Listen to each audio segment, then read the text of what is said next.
Bienvenidos a un podcast más de Medicable, un espacio para tu salud. Hoy platicaremos de artritis reumatoide. Para conocer más de este tema está con nosotros la doctora Lisbeth Becerril.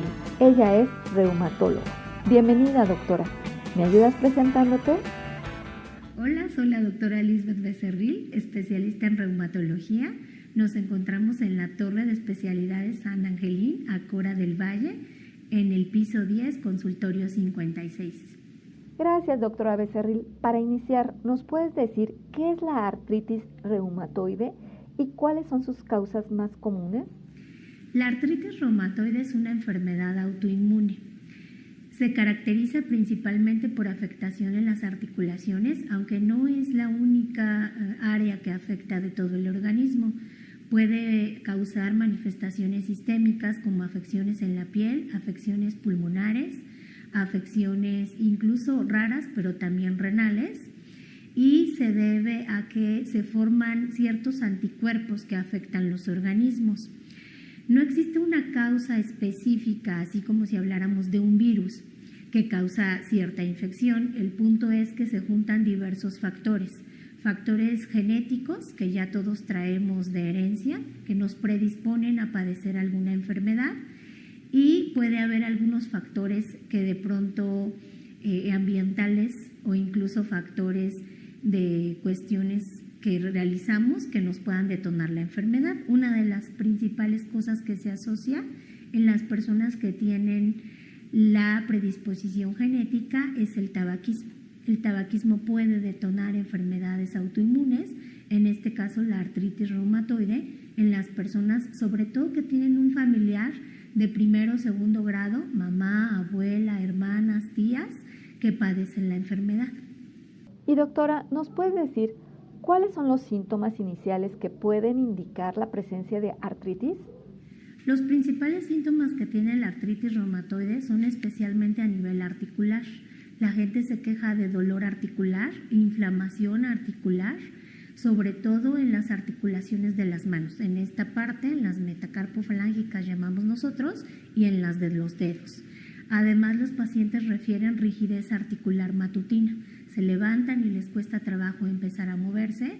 Esto genera mucho dolor secundario a la inflamación importante y puede afectar casi cualquier articulación: hombros, codos, muñecas, las articulaciones de los dedos, las rodillas, tobillos y articulaciones de los pies. Los pacientes refieren mucho dolor y limitación para el movimiento. Eso es la principal causa de consulta, sobre todo el dolor articular y la rigidez, que es de predominio matutino y que les puede durar más de una hora. ¿Hay alguna edad y sexo en donde se presente más? Sí, la artritis reumatoide sobre todo es más frecuente en mujeres, puede llegar a afectar también a los hombres, pero es más frecuente en las mujeres, y la edad de presentación puede ser desde los 20 hasta los 50 años. Es donde se puede tener un pico mayor de presentación. Sin embargo, también en las personas mayores de 70 años pueden llegar a tener artritis reumatoide. Y aquí es muy importante distinguirla de otro padecimiento que se llama osteoartrosis, porque ese es degenerativo. Y las personas después de los 50 años pueden tener cambios degenerativos en las articulaciones, pero siempre es importante, si esta inflamación es mucho más importante, se incrementa el dolor, la rigidez articular, también descartar que no se haya desarrollado después de los 60 años una artritis reumatoide que puede llegar a pasar. Doctora, ¿cómo se diagnostica la artritis reumatoide y qué pruebas se utilizan? El diagnóstico de la artritis reumatoide lo sospechamos primero con los datos clínicos. La sensación de dolor, inflamación articular, rigidez articular, más frecuente, como decía, en mujeres, pero también lo pueden padecer los hombres, limitación para la movilidad, y eso hace que los pacientes nos consulten. Durante la exploración física nosotros corroboramos la inflamación al palpar las articulaciones. También la podemos corroborar a través de estudios de imagen como un ultrasonido musculoesquelético, y además hacemos algunos estudios de sangre. Entre ellos siempre es importante evaluar algo que se llama el factor reumatoide, que se eleva de manera importante en la artritis reumatoide, pero que no es específico de artritis reumatoide.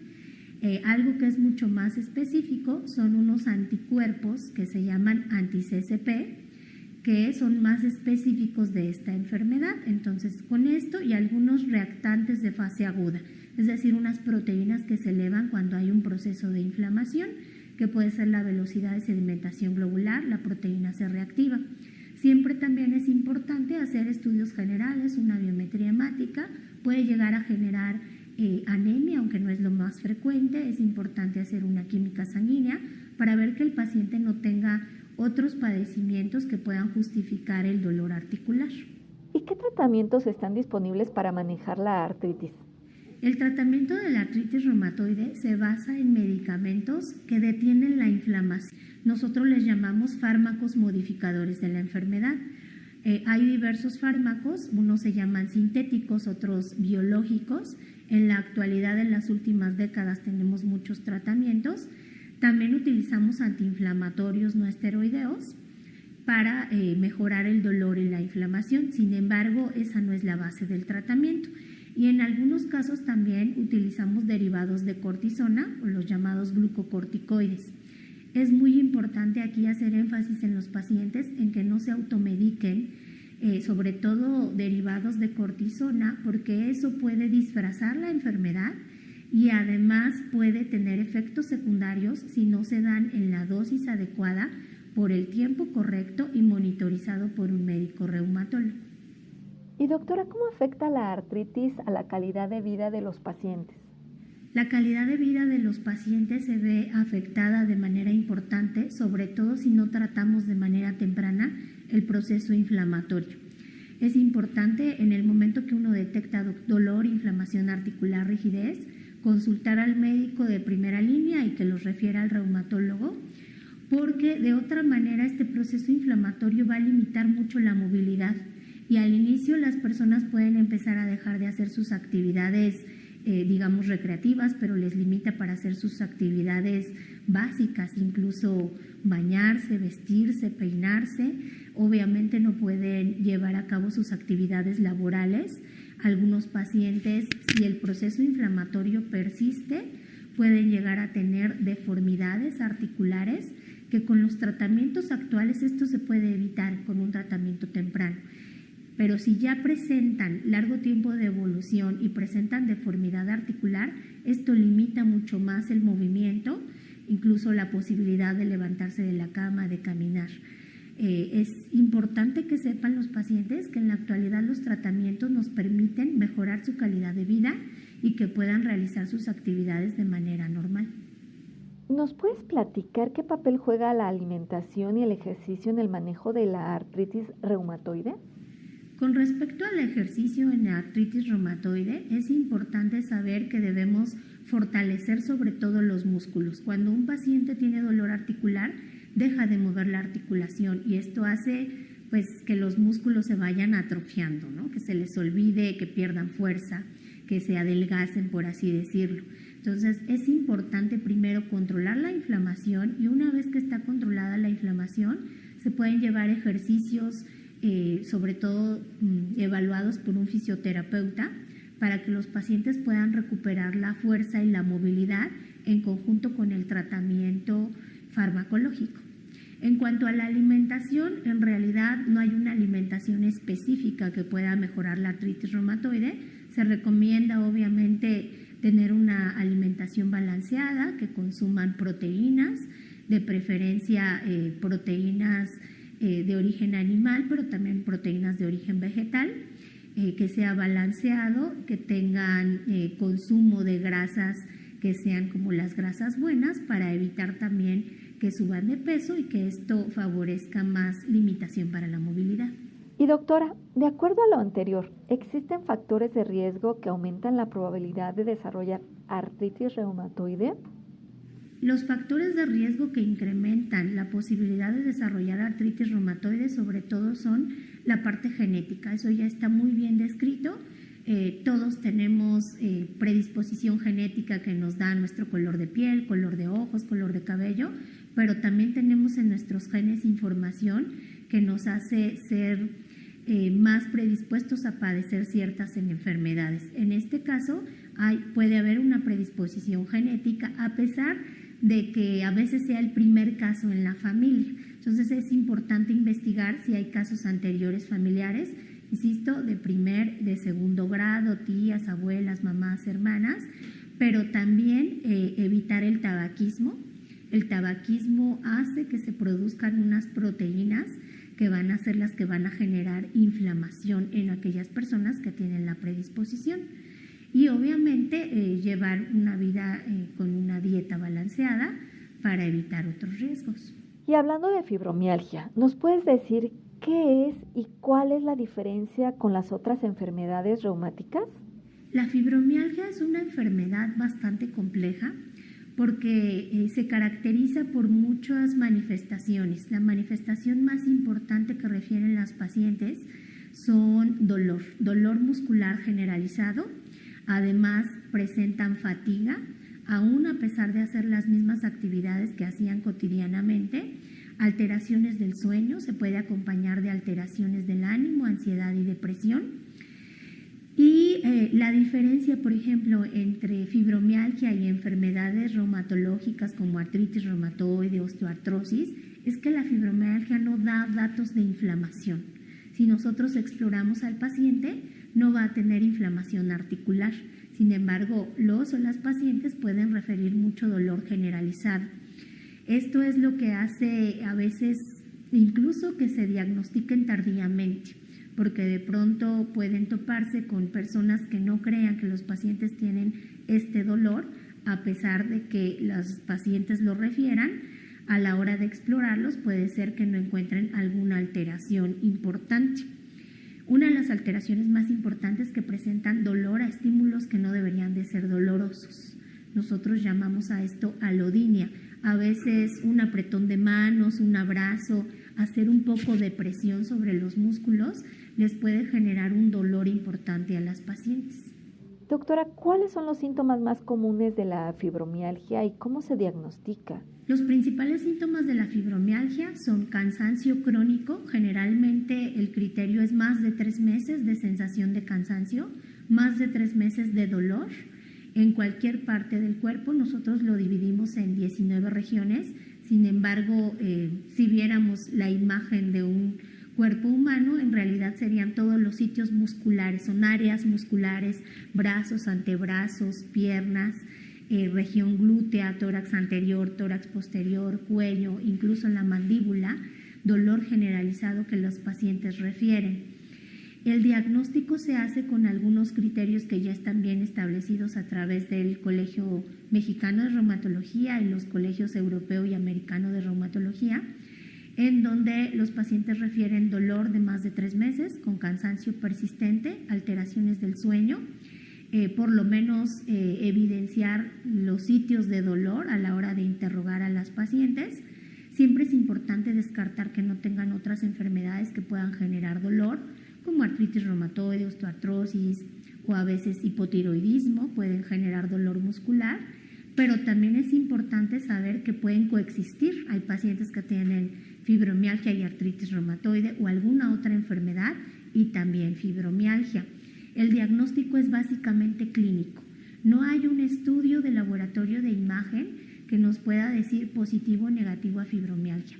Es con todos los criterios que ya están bien establecidos, síntomas generales, lo que comentábamos del cansancio, el dolor y algunas alteraciones, sobre todo que se regulan por el sistema nervioso simpático.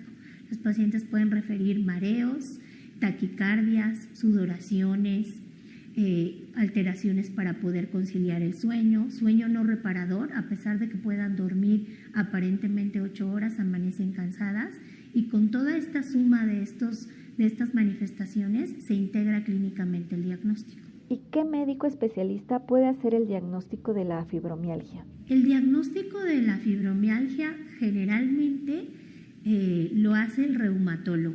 Sin embargo, sí es importante saber que estos pacientes pueden llegar con un médico de primer contacto, un médico general, un médico internista, o a veces pueden consultar al psiquiatra, al psicólogo y tener todas estas manifestaciones de alteraciones del ánimo, dolor, cansancio, Si conocemos los criterios clínicos con los cuales se hace el diagnóstico de fibromialgia, en realidad es sencillo. Solo hace falta justamente pensar en que los pacientes puedan tener este padecimiento, integrar los datos clínicos, cumplir los criterios para poder hacer el diagnóstico. Generalmente es una enfermedad que ven los reumatólogos, pero el tratamiento sí es siempre multidisciplinario. Doctora, de acuerdo a tu experiencia, ¿qué tratamientos son efectivos para manejar la fibromialgia? El tratamiento de la fibromialgia es multidisciplinario. Es importante, una vez que el reumatólogo diagnostique la fibromialgia, vamos a iniciar tratamientos que van a ayudar a controlar el dolor. Entre ellos, algunos medicamentos antidepresivos nos ayudan incluso al control del dolor a largo plazo. Esto ya existe suficiente evidencia al respecto. También utilizamos algunos medicamentos que se usan para dolor neuropático, que se utilizan en otras enfermedades como neuropatía diabética. Estos medicamentos lo que hacen es inhibir la transmisión del dolor a través de las neuronas y esto hace que el dolor crónico se pueda controlar. Podemos utilizar también antiinflamatorios en algunas ocasiones, pero por tiempos cortos para no generar efectos secundarios de los medicamentos, y analgésicos para el control del dolor. Va a depender mucho de cada persona qué medicamentos tolere y las dosis de los medicamentos.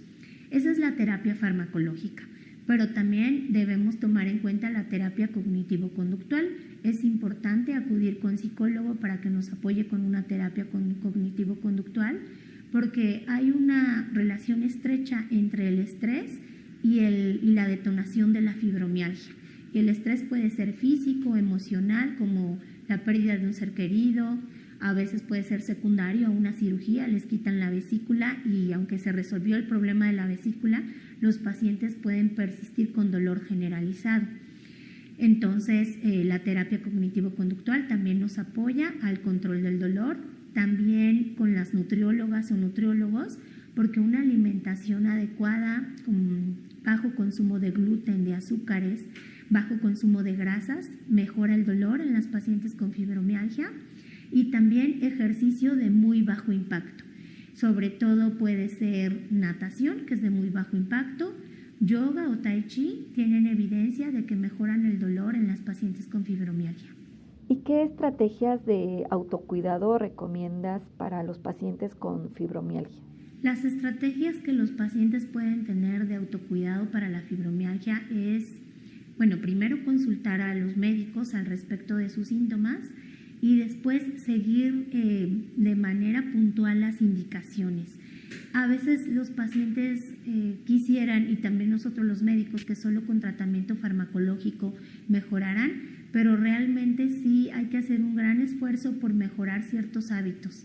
El ejercicio de bajo impacto ayuda, la alimentación adecuada, tratar de controlar el estrés, acudir con los psicólogos para que nos apoyen con el control del estrés y sobre todo conocer la enfermedad, porque de pronto cuando desconocemos de la enfermedad puede generar miedo y el miedo puede generar más estrés y al mismo tiempo más dolor en las pacientes con fibromialgia, pero una educación importante por parte de los médicos tratantes y la colaboración del paciente y también de la familia, porque a veces estos pacientes padecen de que no les crean que tienen el dolor, no se ven inflamadas, entonces se pueden a simple vista ver sanas, sin embargo sí tienen muchas manifestaciones clínicas que limitan su calidad de vida.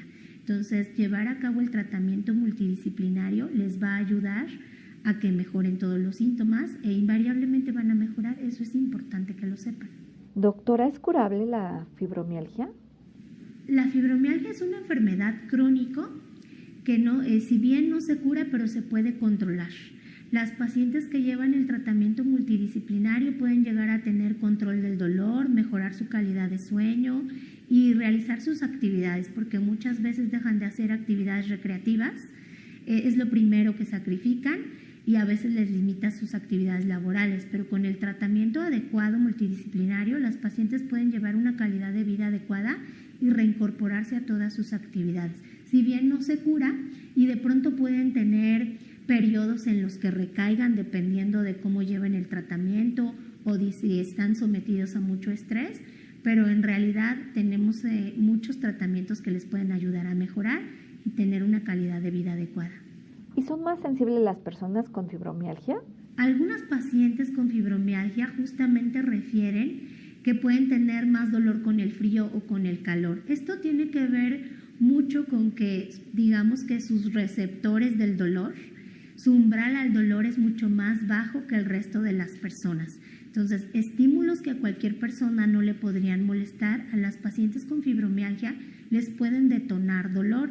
Entonces, si la paciente nos refiere que con el frío, con el calor, con el aire acondicionado tiene dolor, nosotros debemos creerle porque su umbral al dolor es distinto al del resto de las personas.